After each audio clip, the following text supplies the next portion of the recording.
Okay, good morning, everybody. Hopefully everyone can hear me. Wow, I'm really loud when I can hear myself in my head. Okay, so as Tom kindly said, this is a talk about building product marketing at a SaaS scale-up or from scratch. And really want to start with a thank you. Really to say thank you for everybody attending today, and thank you to the PMA for organising the event. And very much like you, Tom, I last night woke up at 3 a.m., which was a strange time to wake up, not really ideal when you're going to speak in the morning, and thought, wow, yesterday's sessions were really great, and lots of inspiring ideas and inspiration. I thought, I can do a better talk track than I have already prepared for this. And I started scribbling notes down, and I was scrambling around for a bit of pen and a paper, and I ended up using this thing, thinking, oh yeah, I've got it to hand. And I was thinking, oh yeah, I can start writing all my notes. And I started doing this at 3 o'clock this morning, thinking, what on earth am I doing? But no, I just really wanted to say it was some amazing sessions yesterday, and wanted to start by talking about one of the things as part of building up this product marketing team over the last year that has been important to me, and that's working with our creative brand director, Martin. And frustratingly, Martin's one of those incredibly talented, annoyingly talented people that just seem to do amazing things.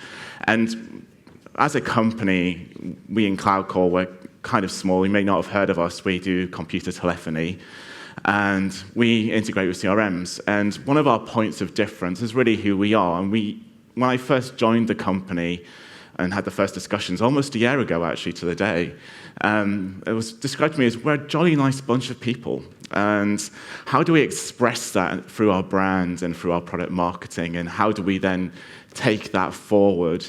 And I think some of that is it's very bold, it's very colorful, it's very bright. And I've really enjoyed getting to work on that positioning and messaging through that. And a little bit about me personally. So this robot is not me. I wish I could run as fast as a robot or some sort of Terminator or something. But I've been in product marketing for quite a few years, in fact, quite a lot of years. And it's almost that idea that one of my first roles was putting together sales enablement packs, and it was done with physical folders of information like price lists and how-to guides and things like that, even though it wasn't really called product marketing at the time. And I've worked in sales and marketing and product. And I once had a role which was called commercial management, which was pretty much product management, but with a P&L attached to it, which was fun. But that was working for a rather large American company.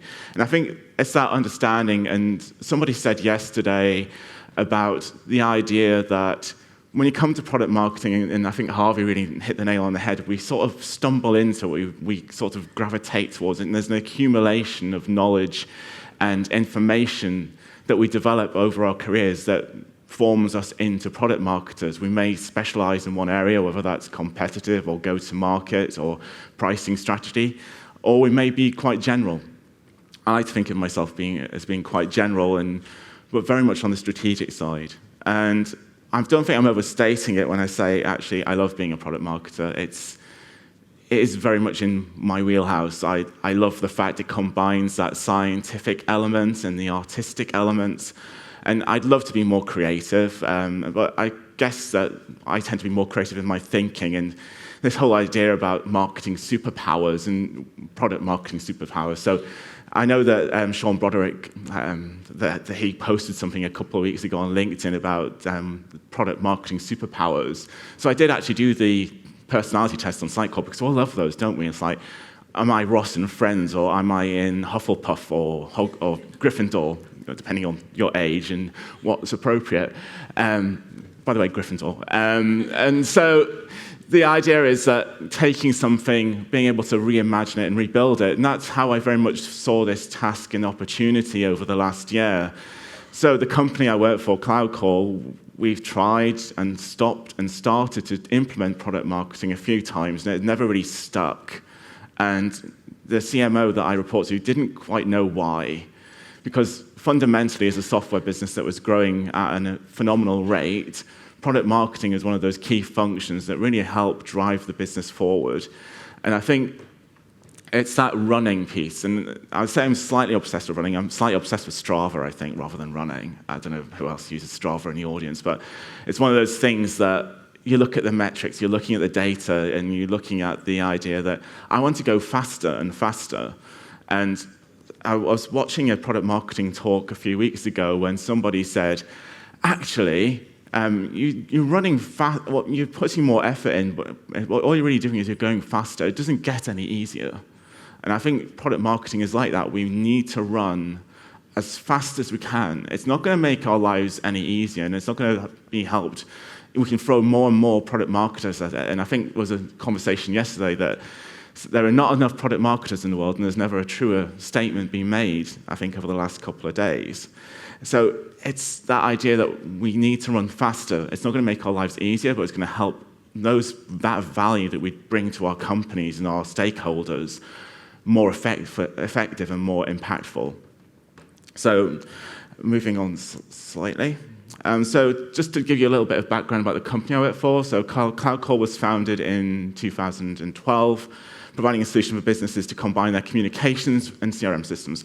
I know I should have really had a Venn diagram, because we love Venn diagrams in product marketing, to show that if you're a company that uses a phone system that also really loves using a CRM system, there's a sweet spot in the middle where we really are differentiated and amazing, which separates us from some of the more generalist and larger companies in our space. We're very much on a mission to hire the greatest people, to build the greatest tools, and to collaborate with the greatest partners. And we want to be the greatest CRM-centric communication platform in the world. And trying to articulate that in some sort of value prop or some sort of mission statement is quite tricky. So it's this whole idea that really, it comes down to that human element. And there was a talk yesterday by John from Atlassian, which was amazing, and I absolutely loved it. And it was that idea that storytelling element and how we bring things closer together. And that's a lot of the work that we've been doing in product marketing and with the brand team, and trying to make our brands and our stories more relatable. And yes, we're a small fish in a big pond, but we're also the funky fish. We're the one that wants to be different.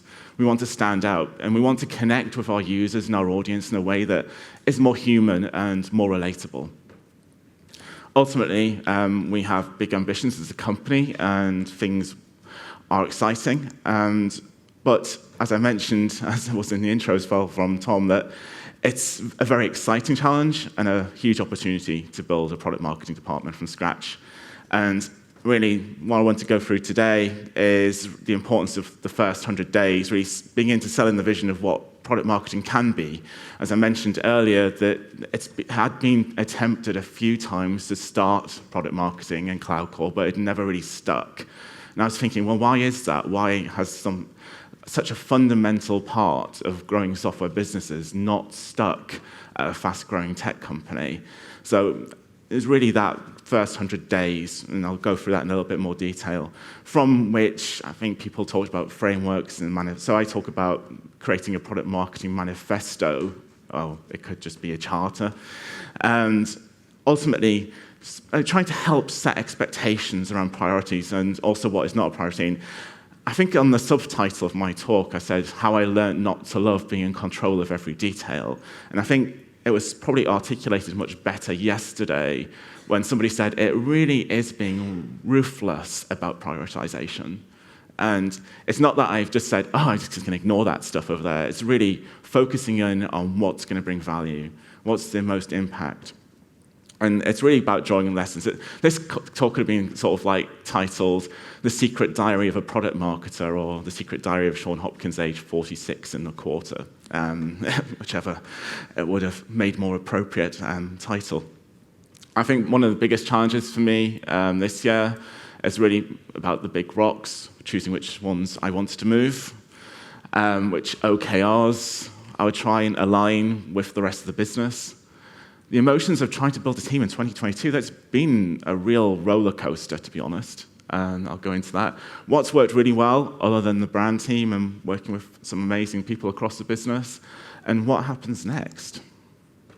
So in terms of when you first join a company, and certainly having that remit of being the person building the team, a lot of the best ideas you're going to have when you first join a company, whether you're taking on that responsibility or just going to do a role in competitive or in go-to-market, will be in that first 100 days, those first 3 months, when you're bringing a fresh perspective to the business. You haven't really been drinking the business Kool-Aid for too long, where you suddenly have that, I guess we would call it purple blinkers, and I'm looking for James in the audience, who's my colleague from product, and that idea that nothing's really an entire blank slate. And so the idea that we can then gather data, and as been mentioned this morning by the other talks and yesterday, we love data as product marketers, and it really is about the business goals, what is important to the business. And in my case, it was ultimately revenue growth. So how do we drive revenue growth at all costs? And I know that has changed over 2022 because a lot of tech companies were throwing money at driving revenue incrementally, increasing it by trying to gain new customers, upsell, cross-sell. And now it's very much, we need to be more profitable and we need to be looking at EBITDA and other factors. Another thing in terms of Cloud Call is the business in its evolution. So James and I dearly love the idea of product-led growth. But as a business, Cloud Call today, even today, is very much a sales-led organization. And trying to transition a business from a sales-led methodology, sales-led platform to a product-led platform, it's a lot harder than it sounds. And I kind of landed on the idea that we'd build some sort of hybrid mechanisms where we'd have some elements of freemium, some elements of bundles that lend themselves to product-led growth, go-to-market motions, but at the same time realizing that sales-led motions were still going to fundamentally be critical to our business. And then also what's been done to date. So people have been launching products, launching features. Mo's not in a classic product marketing, apologies for the funny ears, by the way, I shouldn't have done that. The classic product marketing frameworks, but people have still been launching, creating. So it's not like you're coming in with trying to create a new wheel. Again, referencing the Atlassian video yesterday. It is very much the case of evaluation of what is there, what works, what doesn't work, and then trying to align that with the company goals. And as mentioned by other people across the 2 days, it's really about getting to know your stakeholders. So today I'm here with James from Product, and I love working with the product guys. I get to geek out and get my tech hat on, but at the same time be the sort of esoteric marketing chap in those product meetings that say, it's not about the how, it's about the wow. And I think I said that once in a meeting, and I just got a look of disdain from my product colleagues. And so there's those frameworks that exist and building those relationships, also managing up. So I report in the organization to the CMO, and I know that's most different in organizations that you all work in, whether you are part of the product or the marketing. So I think one of the challenges for me there has been very much around budgets, because I'm fighting with the rest of the demand gen and the content team around budgets, trying to get my slice for product marketing, things like competitive enablement, looking to purchase various tools, whether it's demo, storytelling, products like Walnut or Storylane, or competitive intel platforms like Crayon and Clue. Actually getting the buy-in from the stakeholders in the business about that has been really critical. And so once I've did that first phase of what the goals of the business are, who's my key stakeholders, which parts of the business I need to talk to on a day-to-day business, it's really gathering that data together to define the goals, understanding the key business drivers, and really assessing really about strategy, positioning, revenue growth, customer adoption, retention, and then how we then set up questions and corresponding initiatives that product marketing can then deliver value against. And then from there, forming a clear opinion that we can articulate to the rest of the business that forms and creates a manifesto. Really, where are we going to contribute the most value to the business, and which tasks are a lower priority? Primarily, there's a lot of what we call internally as BAU, or business as usual, and I think what's probably happened over the past year is actually trying to scale the team and then have the team fluctuating in size to the point where at the moment I'm currently lone wolfing it, but at one point having 2 to 3 people, then all the way down, it's been really tricky. And it's really how we then assess where the priority is going to be and how you build a team to fulfill that manifesto, whether it's by product line or by specialism. Really important as well is the metrics, how we'll measure the success of our various initiatives as product marketers. And then I've asterisked this on my notes, so it is very important according to me. It's very important to socialize this to everybody in the org, in your key stakeholders. Because once people understand the metrics that we're working to, then they can understand the value that product marketing are providing. So things like competitive intel, surveying our sales team and looking at their sales confidence in the intel that they had to date, because then you can really demonstrate that anything you bring in as a product marketing team to support that competitive strategy for your sales team, you can then regularly survey them and show the incremental improvement in sales confidence through the activities we do as product marketers. And then, again, the organization defining how we're going to work, the touch points, which are the one-to-one relationships. So I will have regular one-to-one calls with my product colleagues and daily stand-ups with the rest of the marketing team, also get involved in all sorts of other initiatives. And ultimately, it's really about defining, and I've highlighted here, what product marketing is for your organization and the value it can provide. And that may be different in all of your different organizations, and it really is about evaluating that data to then define what product marketing is for your organization to create the maximum value at that moment in time, which does change. And even over the course of the last year, it's really been difficult. But ultimately, I see it as how I've prepared this, and some props to Adam from Clue, because I've sort of plagiarized some of his work here in terms of we're the experts, we find the just-in-time insights and turn them into strategy. We make those insights easily consumable for the rest of the organization.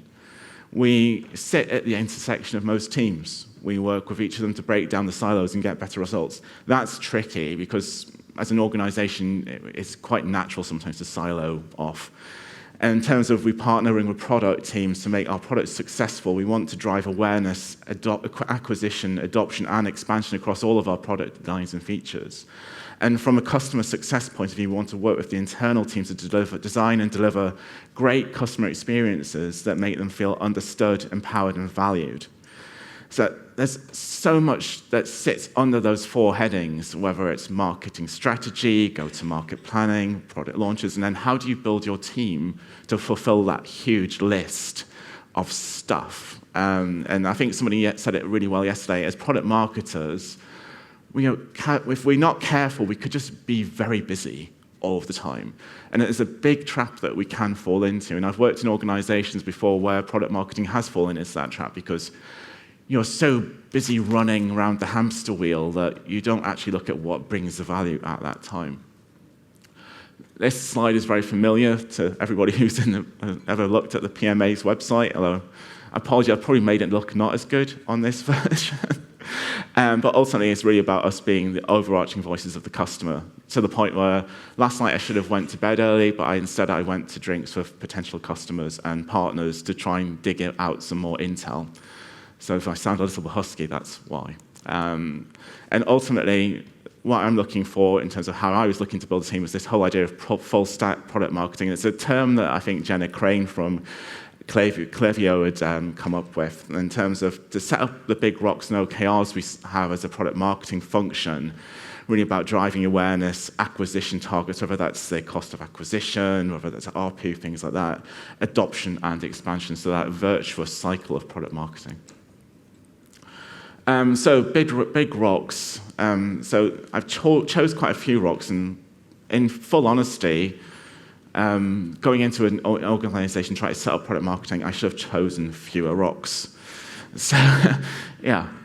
So the whole idea about insights, the data-driven stuff, so launching competitive enablement, around storytelling, trying to implement things like Walnuts or Storylane, personas, developing new archetypes, rather than relying on our traditional agent and supervisor personas, expanding that out, and then using that to inform a new go-to-market messaging framework that was more centered on the customer pains and the challenges that people faced in the industry that we serve today, rather than, hey, we've got this lovely benefit and feature. And we were very benefit-driven and we always say we should be benefit-driven, but we didn't position that against any sort of problem. So we just sort of had benefits for the sake of benefits. So a lot of that was to bring that together.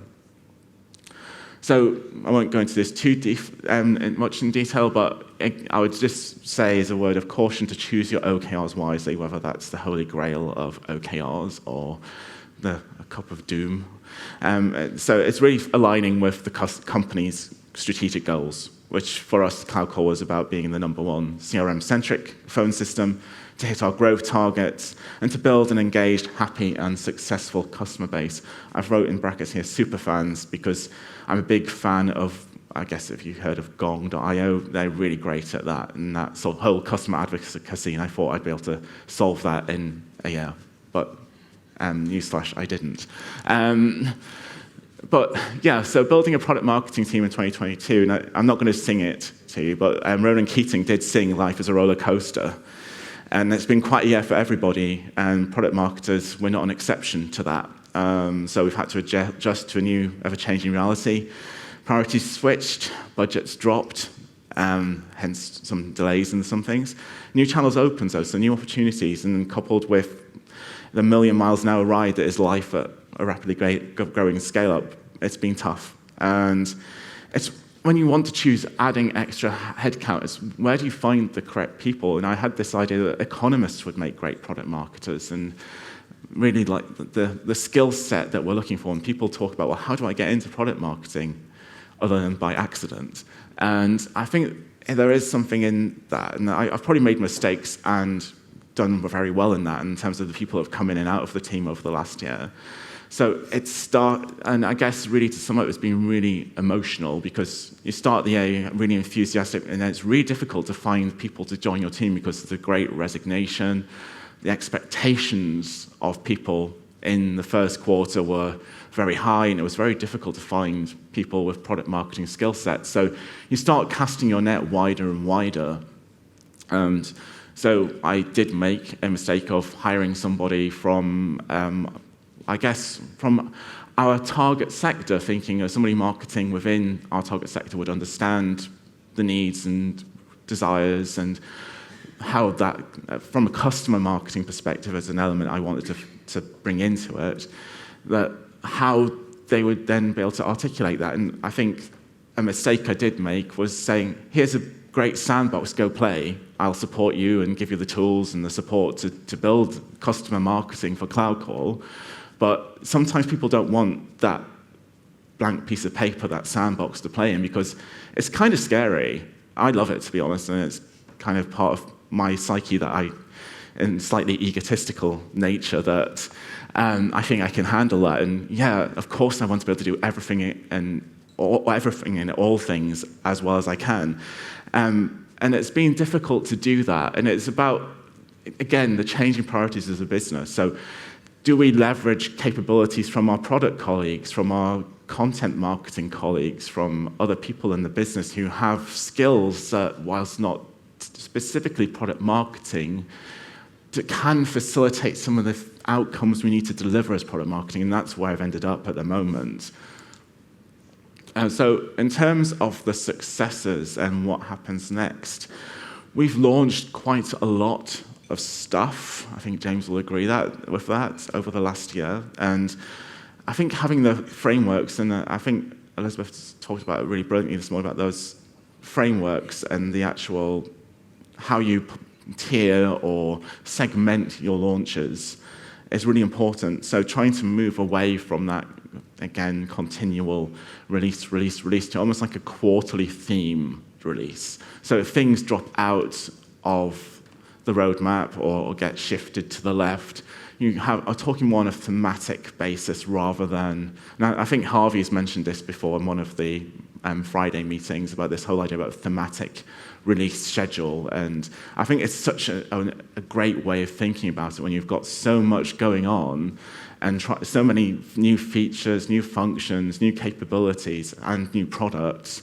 that aligning that in a framework that enables you to talk more broadly to your audience, and I guess on a more human level rather than on a feature level or a product level, is really important.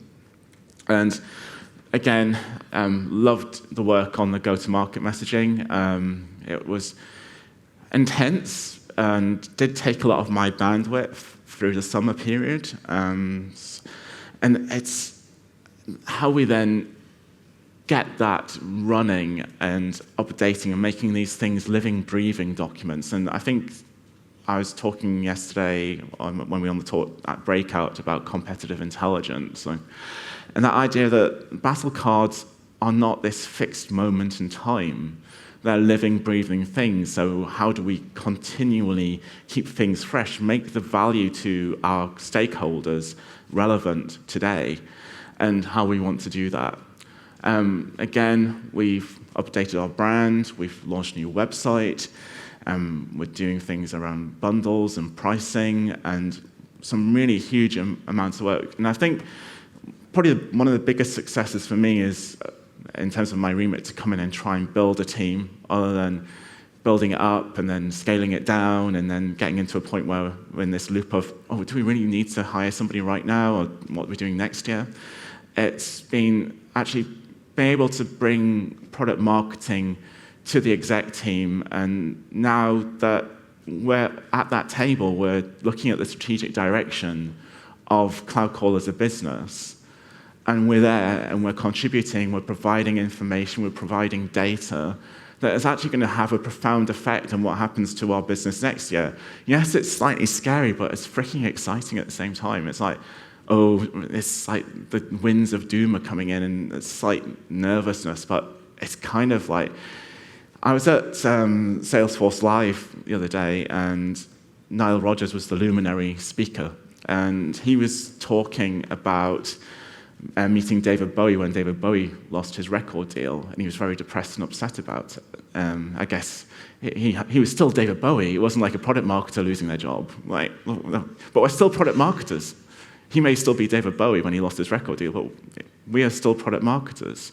And I think it's that how they came, and Nile Rodgers at that time, he said, was ultimately disco was dead. He was the sad disco man, and they bonded over a love of jazz. And the whole concept of this talk was that from out of adversity, something special could happen, and that's how they ended up creating Let's Dance, which was like David Bowie's most commercially successful album. And I think as product marketers, we've got to have that in mind, that we can bring this alchemy together. We've got the capabilities. We are the agents of change in our organizations. Whether we are on our own or whether we have a huge team, we are the agents of change. And I think that is really what is happening next. And I must point out before I wrap up that I love the PMA resources, and I don't join enough of the Friday monthly meetings because we tend to have some team meetings at the same time, but there's certainly one, I got quite a lot out of the last meeting we had where there was the whole talk about using Gong for voice of customer insights, which I was like, well, yes, I want to do that. And things like building momentum. I don't know how James does as many newsletters as he does, but it's really prolific. I highly recommend following him. Likewise, Emma, who does the Punchy newsletter, really like that one. And other product marketers, a lot of you are here in the room that I like to follow, stalk on LinkedIn, just to make sure that my thinking is current and correct. And really just wanted to say thank you. And any questions? Yes, Sean, there are many, many questions. I love that wrapping up at the end. I think it is easy to look at next year and all the uncertainty and be concerned and worried about things, but to look at it as a big opportunity, I think, is definitely in the right mindset. So lots of questions. Let's dive into them. What do you do if you create a product marketing function and a team is already doing something you consider a core component of product marketing? That's a really good question. And certainly within Cloud Call, we have sales enablement teams. So we have a technical services group who are delivering sales enablement, and also the product team are contributing to that. So we've got multiple stakeholders doing sales enablement. So it's really, for me, it's how do I help provide the frameworks, and I guess some of the mechanisms that I found that have worked in the past. So how we deliver it. Do we deliver it as a company-wide webinar? Do you have... Ultimately, we want to enable everybody in the business to be able to articulate who we are and why somebody should buy something from us. But so I think it's a difficult thing was how we then choose to then support that function. Do we feel so strongly that it's not being done correctly, we need to bring it back into product marketing to sort of own it and steer it? Or do we say we can provide support? And that's very much the view I've taken at the moment, because, as I said, there's quite a lot of big rocks I've tried to move. Not all of them have moved very far. So trying to then get involved in something that's already running to some level of success was probably not a priority for me. But I totally get the question and totally completely agree with you in terms of it's a tricky one, because you think, oh, that isn't quite how I do it or how we've done it in the past. But it's more about providing advice and being like a consultative partner with the department that are doing it, rather than. And if they don't agree, then obviously then you need to then do your managing up and say, so I might have a chat with the CMO and say, Matt, I'm not sure about this. Does this look right to you? And then we'll have a conversation and sort of start bringing it that way. Right. What are the different roles within a product marketing team? Oh, it can be so different. And I've worked in teams where we've been split by product function before. So in my previous role, I was product marketing for cloud migration services, which was really cool. But then there was others who were doing more like CRM product marketing. Why I feel that sort of falls down is that the release schedule and the actual development of those different streams in the business can be running at different speeds. And as I said earlier, product marketers, we need to run pretty fast or cycle fast, whichever we prefer. And I think that it's that almost thinking that how do you want to best do it? And it really depends on the requirements of your business and how you're going to actually drive the value for the business. So for me, I was looking at customer marketing as a specific area where I feel there's a big positive incremental benefit to the business by being able to talk more effectively to our customer base. Ultimately, I want our customers to love our product. And then we talk a lot about product market fit, and I always think about it in the way that if I took our product away from a customer tomorrow, are they going to cry in their cornflakes that they can't use Cloud Call anymore? Or are they going to be like, meh? And if the answer is meh, then I don't think our product market fit is as great as we think it is. It might be from a buyer perspective, but from a user perspective, and it's elevating the user experience to a level that makes it enjoyable, intuitive, like low code. It should be just a joy to use. And I think that by splitting by almost like disciplines, almost like the go-to-market. So when I originally scoped out the team, it was going to be customer marketing and then a tactical go-to-market launch machine and a strategic longer view term, because you can't do all three of those things at the same time. How do you solve the problem where you have gone over and above in terms of product marketing, supporting a product, but the sales team are just not performing? Oh, that's such a good question. I think that we can arm people with as many battle cards and present as many webinars as we like, and ultimately it's about engaging. And I think I am one of those product marketers who tunes into every bit of content I can about product marketing. So I watched one of the sessions from the Chicago Summit live stream the other week, and there was a product marketer from Salesforce saying about bringing the energy, and almost like you've got to engage with the sales team to make them see the value, because we care about our products, we care about our customers, we care about the whole picture. And how do we actually bring this passion and drive across the business, not just the sales team, it might not be, but get that enthusiasm about your product and your company in a way that everybody's then going in the same direction. And I think there's lots of different tactics we can use there. A lot of it is actually just talking more to the sales team. What do you need? What's missing? Or is it something more fundamental than that? So certainly in my own role at the moment, that I'm spending a lot of time with our business development team trying to give them the frameworks and the tools so that when they're picking up the phone, that they're fully armed in terms of that. Who's the persona they're talking to? What's our ideal customer profile look like? Those sort of things that help them have a more, I guess it's not just about, hey, feature. It's like, we understand you as a customer, as a business. Tell us about what matters to you, and we'll tell you how our stuff can fit with that, and tell the correct story, create the right narrative. Yeah, I think it's very tempting to jump to the conclusion that the people in sales may be just not very good at their job, which I think is not potentially sometimes the case, but more likely is a reflection of maybe not having product market fit or, like the right messaging in place. So I think building those relationships is really important. Yeah. What is the most successful technique you've used to secure budget for product marketing? Well, there's a successful one and then there's the odd ones. So give us all of them. All right, so the most successful one, generally, the boring answer is going with data. So in terms of what is the net impact going to be, and often we'll go to like Gartner or Forrester or analysts that says that if you do this type of thing, then you can see that the benefit is X. And so things like looking at Storylane and Walnut are quite large investments in terms of it's how do we then show the conversion data that says actually if we can allow customers some level of self-serve in the demo environment or provide a demo capability that isn't necessarily spinning up a whole environment, you can self-serve that. What does that mean in terms of the qualified leads and the quality of the leads and the metrics? Some of the weirder ones are more about just trying to bombard exec level stakeholders with just pester them to hell. But that sometimes works. Okay, we've got time for one more question.